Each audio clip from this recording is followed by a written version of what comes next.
Welcome back to another episode of the Brew and Ink podcast.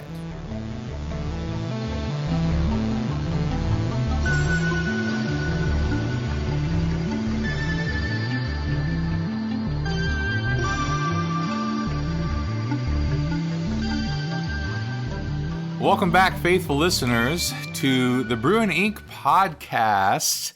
This is episode 7 of our Singularity story. Yes, I don't even know. Are we halfway there yet?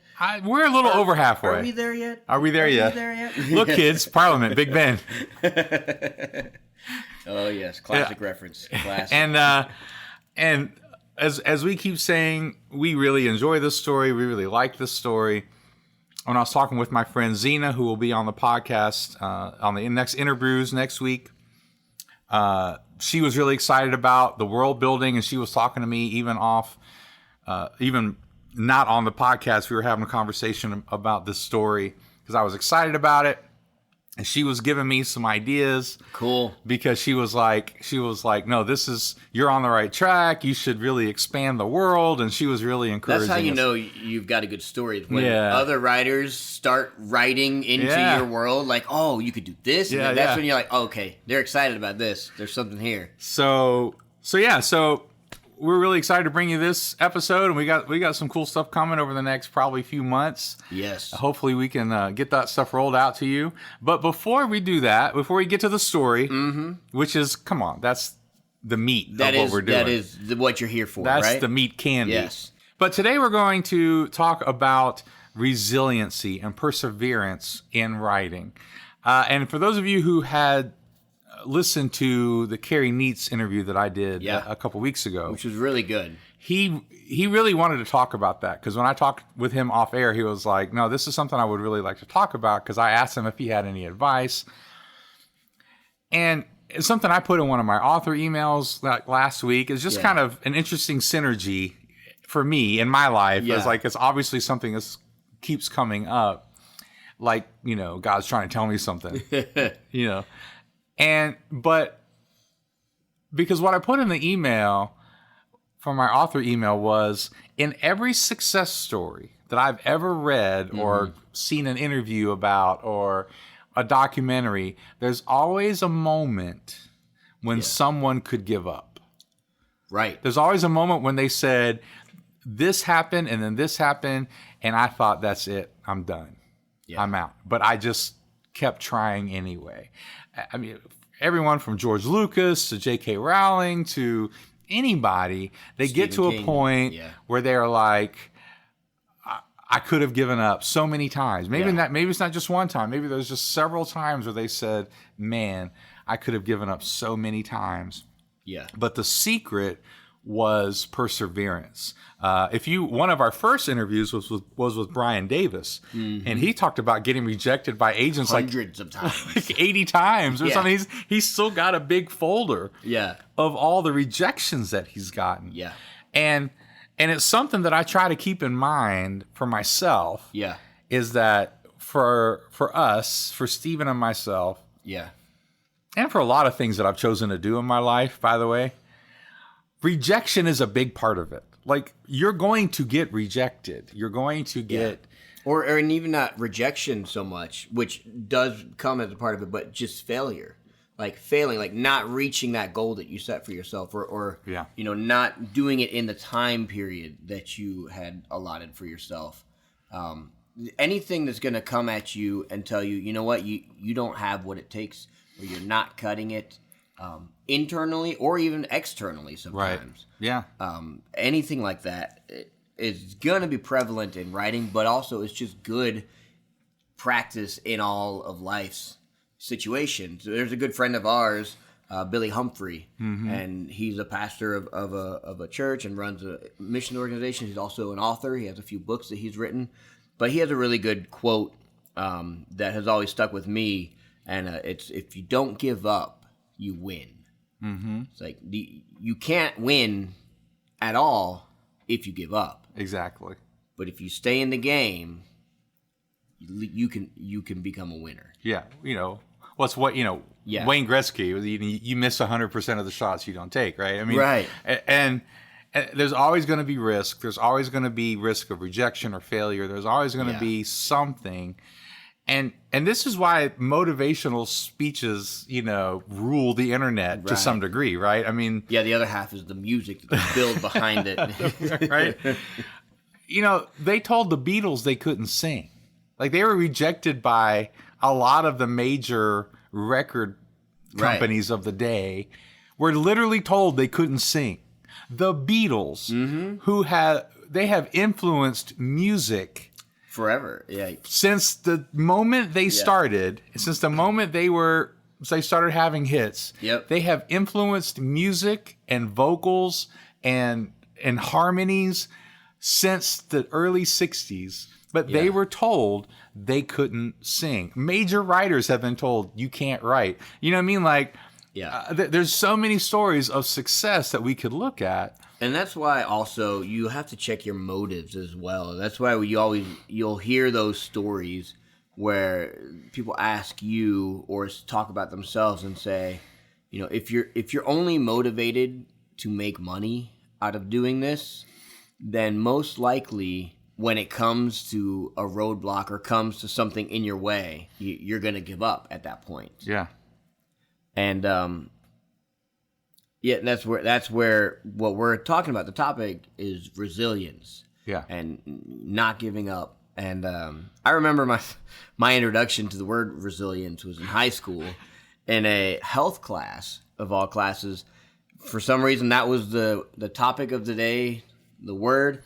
And my guess was because that coach had other things to do, because his lesson plan for the day was to watch Rudy and learn about resilience. And Did everybody cry at the end? We always worked. Cry at the end. It worked. I never forgot the word resilience. Never. But that was my introduction to resilience and to the movie Rudy.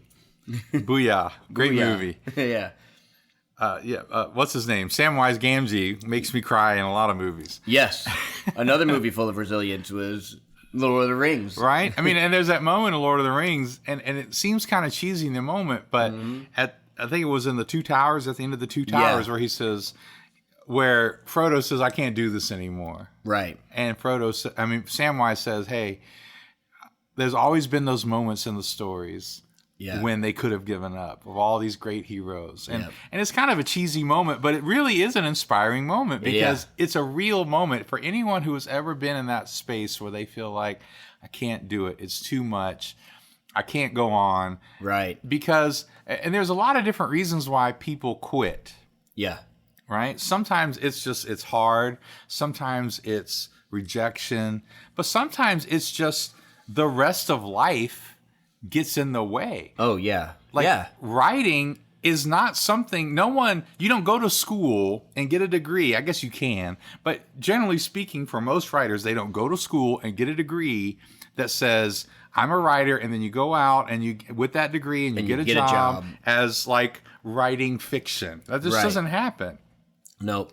It's born out of a way of life. It's born out of a passion. A passion, yeah. And you're usually doing it while you're living your life. Yeah. While you're working another job and you were married and you got kids and whatever else you got going on.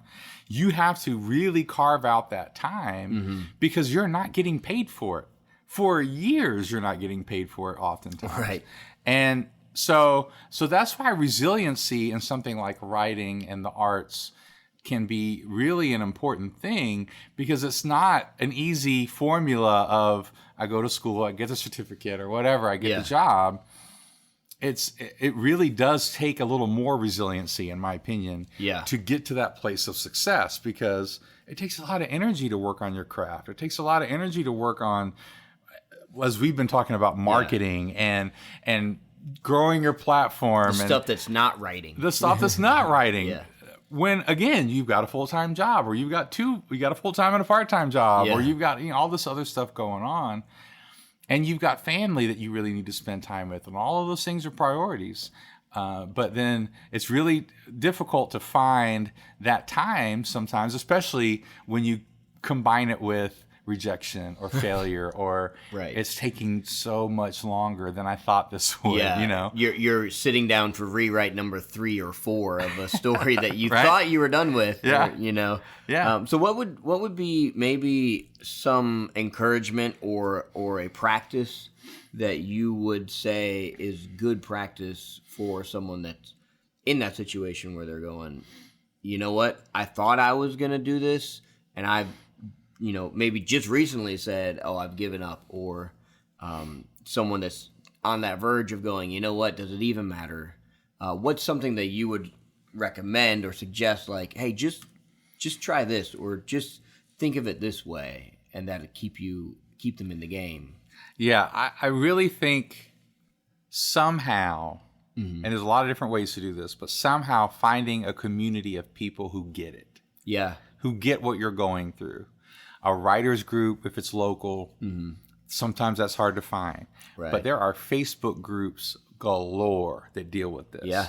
I'm a part of several, and just those encouragements that I see on Instagram and they say Facebook. Instagram too.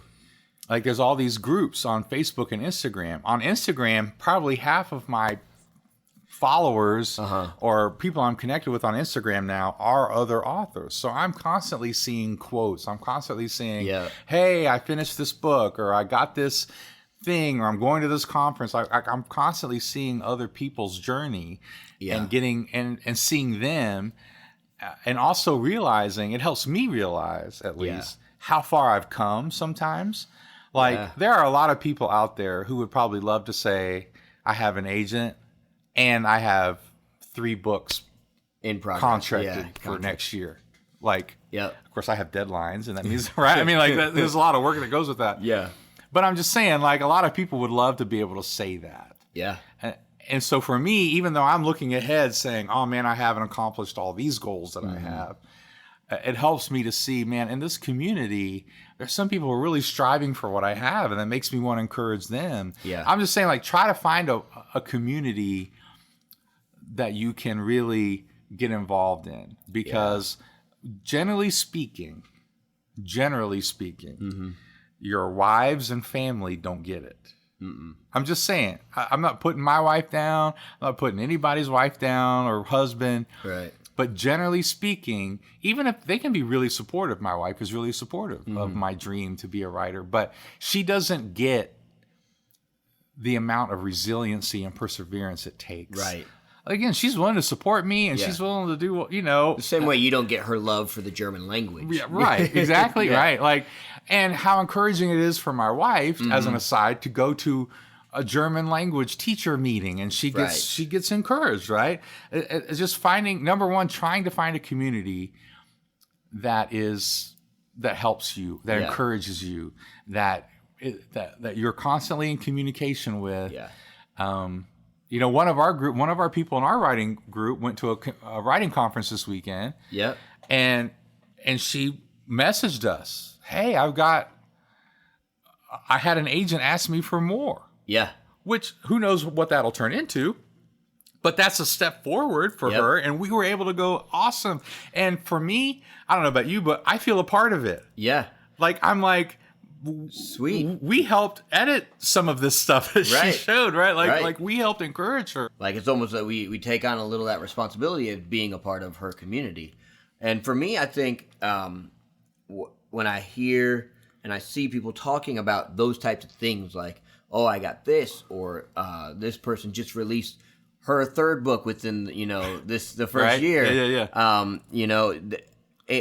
If you are someone that's in that situation of feeling discouraged, I think it's important to remind yourself that those are not the only opportunities. And the fact that you're surrounded by seeing all these people get opportunities should say to you, there are plenty of opportunities out there for everyone. Yeah. And so, like you're saying, it's actually better to be encouraged and be happy for those people that are getting that next step down the road, because it tells you this is still a viable, expanding industry, and it's not something where you're trying to like snatch and grab the last few spots of whatever.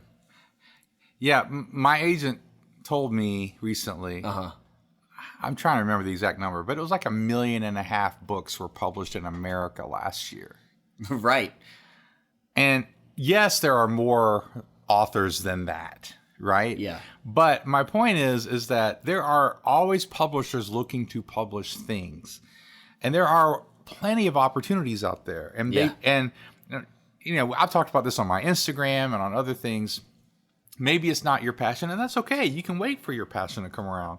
But all of that to say is the opportunities are there. It's not a competition. There's enough room for everybody. Yeah.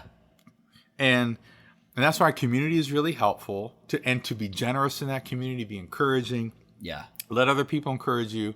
I would also say you have to be really intentional about making that time for yourself, for the writing. Yeah. Because most people don't value your time as much as you do. Right. Right? They don't value your time as much as you do. So a lot of times people will ask you to do things. In other words, if you say, well, I'm writing today. I was like, well, can you go pick this up at the store for me? Like, they don't see like you just sitting and writing is actually a very intentional, focused activity. They just think, oh, well, that's just his hobby. You're trying to cram 5 or 6 hours or days of brainstorming into a 1 hour or 2 hour session. Yeah, you got this 1 or 2 hours. And and we've talked about this before, probably on our podcast, but part of the secret is just writing, even if it's a small goal. I'm going to write for 30 minutes. I'm going to get 500 words done, because those 500 words turn into 2,000 words. Right. Because when you start getting that faucet turned on, and this is anything creative, when you start getting that thing turned on, then it's going to keep going. There's way more there than you think there is, but you have to make sure you at least put that 30 minutes or that time to really get it started. Isn't that like a famous quote from Benjamin Franklin? Like, is it? 8th wonder of the world is compound writing. Compound writing. Yeah. And I think another thing that I've tried to do that I think has helped me, and I think has helped the people who have been successful at it, is they don't treat it like a hobby. Right. Even though they're not making money at it, even though it may be years before they make money at it, they don't treat writing or whatever they're doing creative as a hobby. They literally treat it like a job. Yeah. And I think one of the things about that mentality is that when you do start losing those hours or that time, or maybe even you're not so focused on it for a season, it's a further step down for you to go from just giving up completely. Yeah. Than if you were just kind of doing it as a hobby, then it's really easy for you to go, oh, I haven't done it in years because I wasn't really thinking about it. Whereas if you're treating it like a job, after a week or so goes by, you start going, wow, I haven't written anything, or I haven't edited anything. I really need to sit myself down and do this. And it's less likely for you to increase that gap and then increase the likeliness that you're just going to let it fall to the wayside. Yeah. I'll say one last thing about resiliency. Yeah. Don't beat yourself up when you don't hit whatever mark you wanted for the week or the day. Or that's good. Again, be careful about excuses, all of that. But don't be afraid to just jump back in.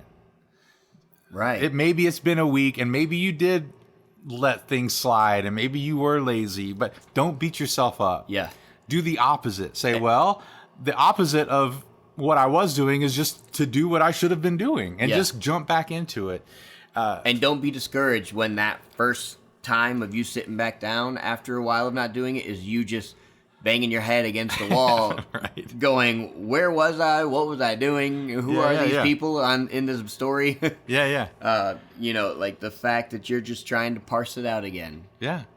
And that's okay. Yeah. I mean, obviously it's better to keep going because you don't have to do that. But don't be afraid of it. Don't be afraid. Don't beat yourself up if you have to say, look, So I messed up for a week or 2 or a month, and I got to get back into it. Just get back into it. Just start again. And because I get that it's hard. We get that it's hard. Like other writers get that it's hard. No one's going to put you down. But we can encourage each other and say, just keep at it. Just keep at it. Yeah. But as writers, we're way more excited when our friend or someone comes up to us and says, here's what I've made. Yeah. Rather than, we're still happy to say, oh, you did 1 hour of writing this week. Awesome. That's great. But when someone can come and be like, I hit my goal and here's what I accomplished, then it's so much more of a celebration. Absolutely. In that respect. Speaking of writing. Yeah. You have written something. I was resilient this week. You were resilient this week. We were both a little resilient this week. We both got some stuff done. Yeah. And it is the chapter 7. It is. And what's the name of it? The name of the chapter is Aboard the Slagtree. Aboard the Slagtree. Yes, and I was writing from the winning option of Captain Mitch going onto the pirate ship to look for Jin. Yes. And so that's where we're going to start. That's where we're going to go. So, without further ado, we'll see you on the other side. See you on the other side.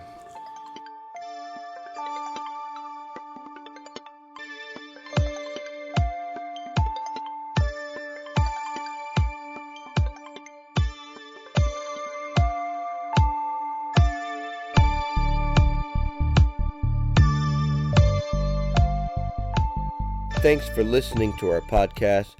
If you are interested in learning more about writing and how to become a writer, check out our syndication page, SeriousWriter.com. They have articles, resources, classes, videos, and a podcast, the Brew and Ink Podcast. Again, check out SeriousWriter.com. Thanks for listening.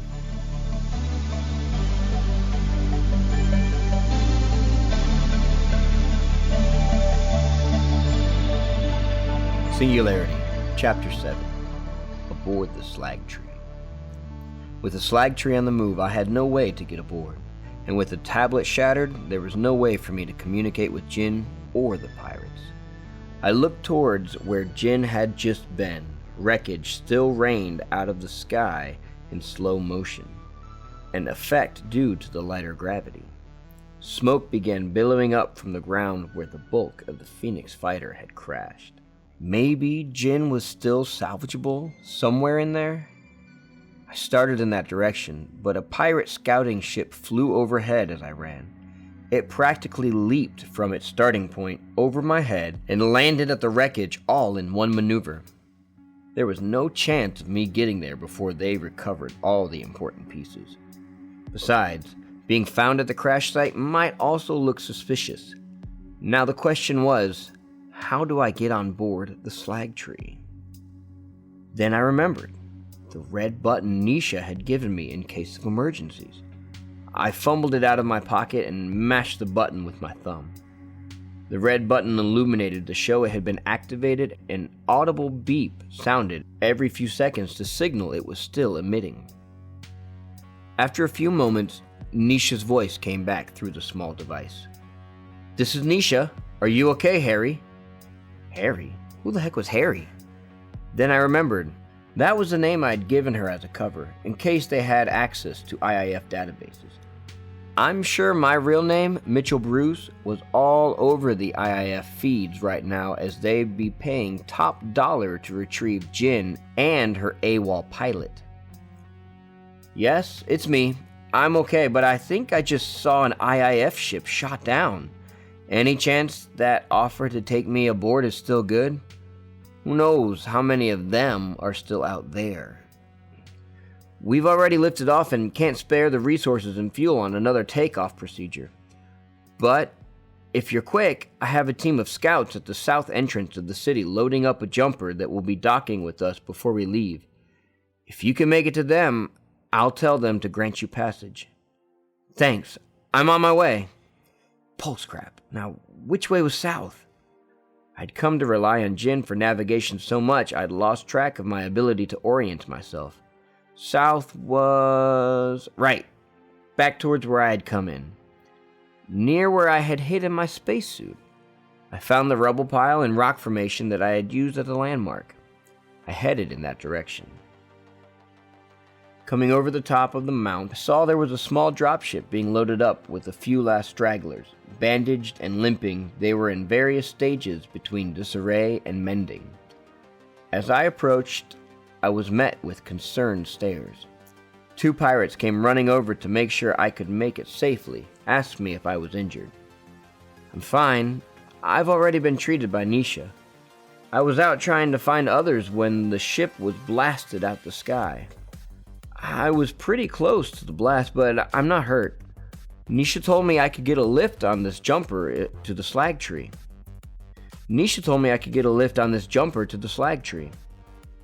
I hoped all the name dropping would leave no room for questions, but I got no more than a long look and a cold shoulder. My name is Harry. Harry Nebula. What's your name?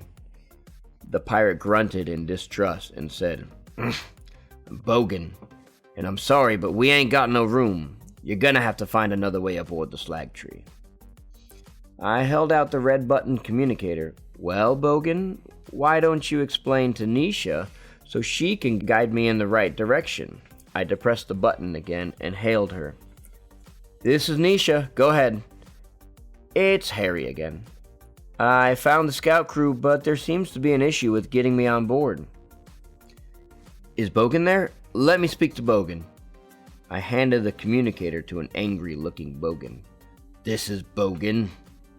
Bogan, I want you to get this man aboard however you can.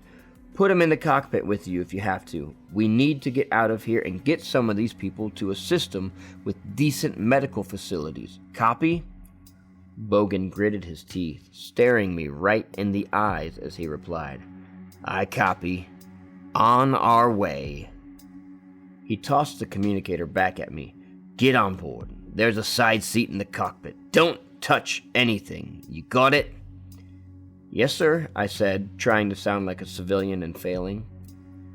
I walked past the injured locals packed in tightly. They all eyed me with suspicion. None of them recognized me, plain to see as they whispered back and forth with confused expressions. To make matters worse, when I sat down in the side seat, my IIF spacesuit was piled on the ground next to me, and on top was resting the built-in body camera. Pulse crap, had that thing been active while I was using it? The cams are set to automatically run when the suit is active, documenting all activity for IIF review. I hadn't worn an IIF spacesuit in years and had forgotten about the feature. I leaned over and tried to detach the camera when Bogan came stomping into the cockpit. I said don't touch anything. What are you doing? He couldn't see my hand, so I feigned like I was fumbling with my restraints. I'm just getting my restraints on. Is that okay? Bogan grumbled as he plopped into the pilot seat. Slagging Nisha and her bleeding heart. This wasn't even a rescue mission. This was supposed to be a follow and detain mission. What was that, Bogan? He realized he had been talking aloud to himself. Nothing. Mind your own, you hear? I sat back and closed my eyes, mentally pleading. Jin, I really hope you're downloaded into their ship, or else I'm walking out of the frying pan and into the fire. The jumper was aptly named. My stomach lurched from the lift-off thrust and quick directional changes. It was like riding on the back of a large frog. Good thing I had belted myself in. The whole maneuver was quick and done within seconds, but it was enough to make me nauseated. Once on board the Slagtree, I found my way to Nisha, who was elbows deep in treating the wounded. Hey, thanks for getting me on board, I said. And thanks for taking care of Crystal. How is she doing? She's gonna be just fine. Only a small scratch, no broken bones. She just needs rest. She's sleeping in one of the bunk rooms. Now, is there anything I can do for you? Yes, actually. Is there an open console somewhere that I could use? I don't need interstellar connections or nothing. I just want to get some thoughts down I had. Nisha looked at me sideways. I didn't take you for the journaling type. Yeah, there's some terminals in the dining area. Back wall, right side.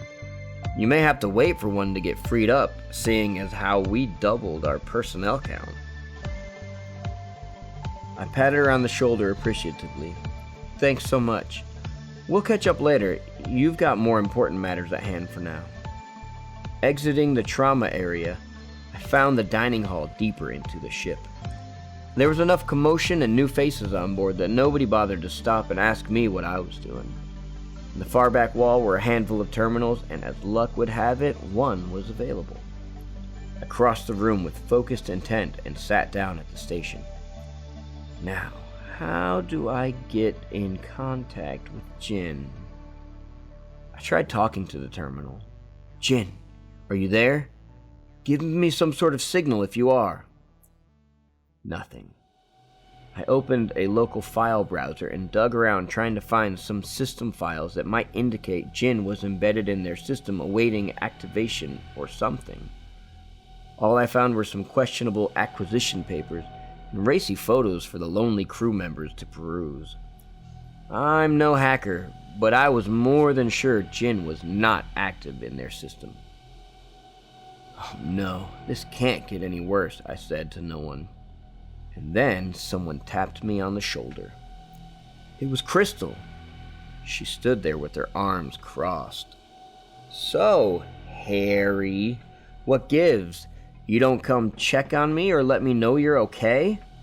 Crystal, I was told you were resting and needed to sleep. What are you doing here? How did you find me? I hadn't eaten since sunrise, she said. I couldn't sleep until I got something to eat. With them being so busy, it was just faster for me to come down here and eat something rather than wait on room service. I'm glad you're okay. I didn't find the others I was looking for. Honestly, Crystal said, I'm relieved you didn't find your companion. You know how I feel about their kind. I'm more concerned for you. Why did you lie about your name? What are you not telling me that you don't want these pirates to know about you? I could feel the blood draining out of my face. Could I trust Crystal with the truth? I had to tell her. I could really use someone on board that could vouch for me. But Crystal's mistrust of Jin gave me a sense that she was not the trusting type. I have my reasons not to trust these people, just like you have your reasons not to trust AI. That seemed to abate her, though she did look hurt. I wondered if I had made the right choice. Look, Crystal, I want to tell you more, but right now it's just not a good... I was interrupted by a loud voice from behind me. Captain Mitchell Bruce? Or is it Harry? You've got some fast talking to do. It was Nisha. She was flanked by Bogan holding my suit's body cam and an entourage of armed pirates. They threw the body cam at my feet and held up a still image of me inside the IIF spacesuit. You mind explaining to all these good people here how you're a slaggin' Fed? According to the records, your last mission was to Zutherus, to terraform all life on the planet? Keep reading, I pleaded. You'll see I didn't follow through with the orders. I'm actually a wanted man, trying to expose the IIF and their atrocities. Nisha scoffed. Oh, I did read something about you being wanted. Something to the tune of 1 million in intergalactic credits as the reward for you and some hijacked software. I think we may be setting our destination to go back to Arnab. No, please, hear me out.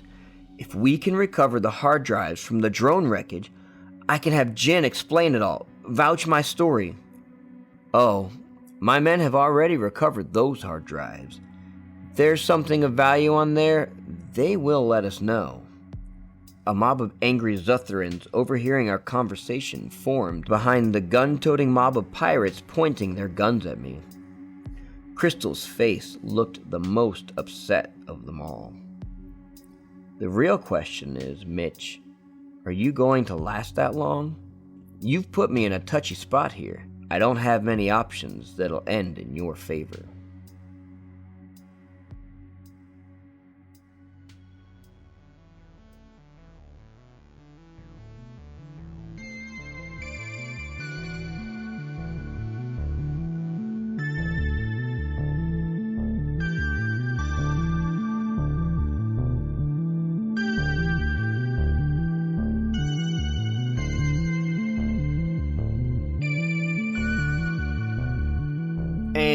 and scene.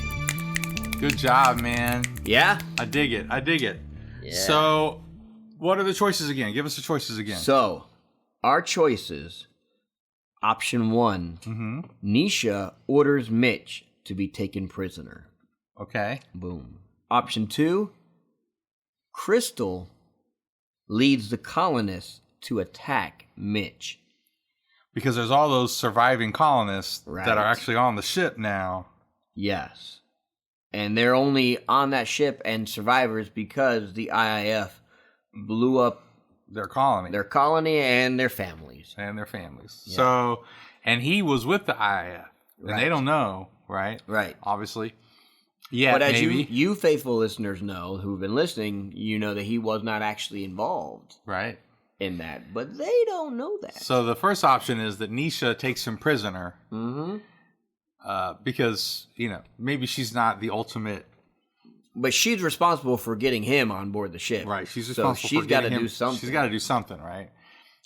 So I like it. And those are some great options. And people need to go on Facebook. Yeah. And it should be right on this post, on Facebook. Yep. Or somewhere on Facebook, on our Facebook page for Brew and Ink. Yep.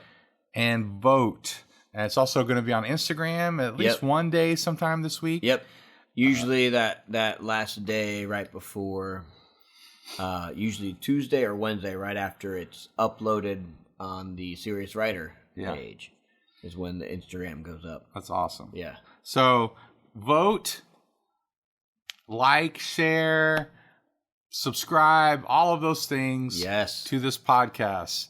Like I said, we're really ramping this up to be a great story. We think all of our stories have been great, but we really spent a little bit more time not planning this one out because obviously you guys get to make some choices, but to have some more clear goals to kind of push our characters toward and to help you guys see how that's going to all play out. Yeah, it's tricky. It's tricky to set up goals and then go, okay, now draw the roadmap to this point. Yeah.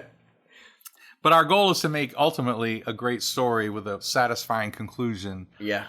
And without it kind of wandering and going off the rails too much. Fun too. Yeah. Although we will have ways for those of you who like when the story goes off the rails. Yes. There will be something in the future where you will get to participate and hear options and alternates. So be looking for that. Be prepared. So until next time, raise that glass of inspiration and stay inspired, guys. Stay inspired.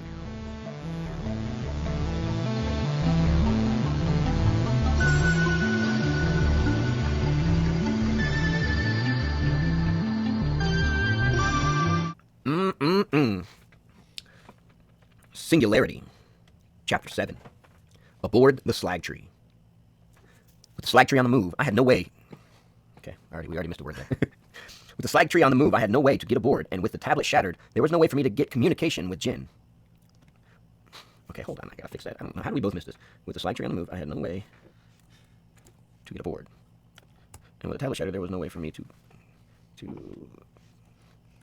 communicate with Jin. Yeah, I don't know why there was a get in there. Okay. Then, wreckage still rained out of the sky in slow motion, an effect due to the lighter gravity. Smoke began billowing up from the ground where the bulk of the Phoenix fighter had crashed. And apparently it's raining as a king, not rained. Okay. Maybe Jin was still salvageable somewhere in there? Bandaging and limping. They were in... I'm sure my real name, Mitchell Bruce, was all over the IAF feeds right now as they'd be paying a $2 to retrieve Jin. It's weird how one letter changes the whole sentence. Are you going to last that long? You've put me in a touchy spot here.